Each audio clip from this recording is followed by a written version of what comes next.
Buenos días a los distinguidos oyentes. La presente disertación será desarrollada por los participantes Noglis Carolina García Rondón y mi persona Orlando Esteban Rojas Rola, ambos estudiantes de la Universidad Bicentenaria de Aragua, Núcleo Ciencias Jurídicas. Agradezco a los que nos acompañan en esta interesante temática referente al contrato, enmarcada en la estrategia sumativa número 3 de la materia Historia y Evolución del Derecho 2, facilitada por la profesora Rosgaby Arcila de Crescenzo. Daremos inicio a la siguiente agenda. Definición, principales clasificaciones, caracteres, elementos esenciales, la compraventa, el arrendamiento y finalmente la conclusión.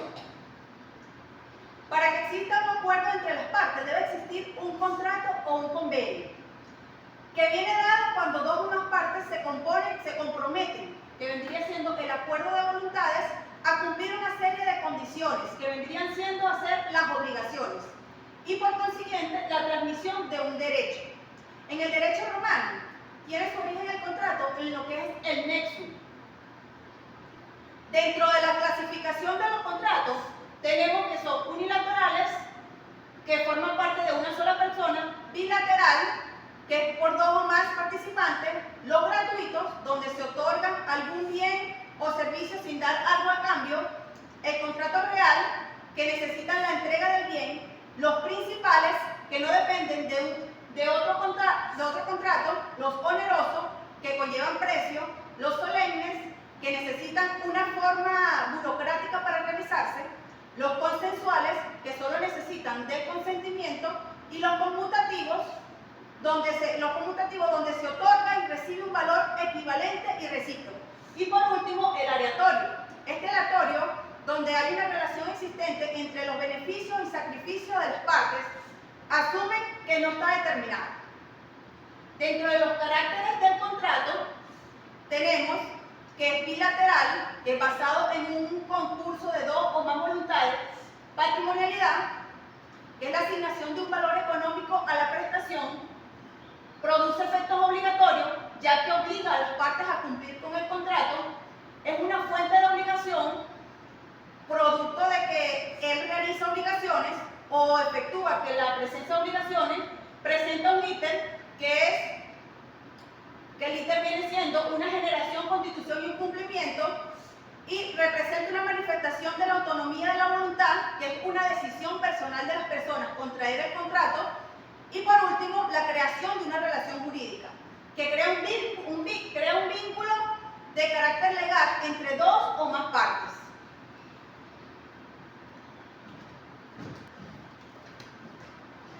Seguidamente tenemos lo que son los elementos esenciales del contrato, iniciando con el consentimiento, que es la manifestación de voluntades por la concurrencia de la propuesta de aceptación sobre la cosa. Tenemos el objeto, el cual consiste en la creación de una o varias obligaciones, y la causa son causas, las formalidades que deben añadirse al convenio para la perfección de ciertos contratos. Además tenemos lo que es la compraventa. Entre ellas podemos decir que intervienen dos partes: el comprador, que se obliga a pagar un precio por la cosa, y el vendedor, que se obliga a la entrega de la cosa trasladando la propiedad. Dentro de los elementos de la compraventa tenemos lo que es la formación del consentimiento. Por regla general se forma por el mero consentimiento de las partes, lógicamente. La cosa vendida, la cual puede ser de cualquier naturaleza, corporal o incorporal, y por último el precio, que debe ser el dinero, cierto, justo y seco. Entre los efectos de las obligaciones tenemos obligaciones del vendedor y del comprador. Entre las obligaciones del vendedor tenemos lo que es entregar la cosa vendida al comprador. Implica proporcionarle el goce completo y duradero de la cosa. Responder a la evicción, que es la previsión que sufre el comprador respecto a la cosa comprada. Y responder a los vicios redivitarios, los cuales estos vicios son graves ocultos y de la cosa vendida. Graves ocultos de la cosa vendida. Entre las obligaciones del comprador tenemos pagar el precio, que debe ser un dato, reembolsar al vendedor los gastos de conservación de la cosa desde el momento del contrato hasta la entrega. En cuanto al arrendamiento, tenemos entonces que, al igual que la compraventa, intervienen dos partes. El arrendador cede el uso de la propiedad a otro sujeto que es conocido como arrendatario, y sus características podemos decir que es bilateral, oneroso, consensual, tracto sucesivo y obligatorio. Además tenemos lo que son los tipos de arrendamiento, que es locatio conductio rei, conductio operaris y conductio operario.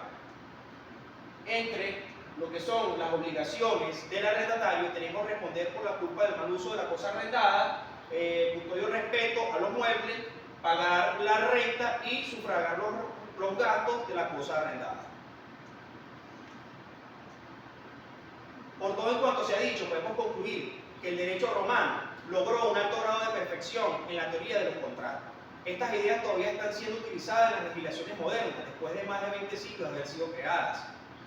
Hoy como ayer se entiende que el contrato es un lazo que une entre sí a las personas, siendo este un lazo puramente jurídico, cabe destacar. Para que exista la obligación son necesarios tres elementos: el sujeto activo o acreedor, el sujeto pasivo o deudor y un objeto de obligación. Y el objeto de la obligación consiste en un acto que el deudor debe efectuar en provecho del acreedor. Gracias por su atención, espero sea de provecho para ustedes, que tengan un feliz día.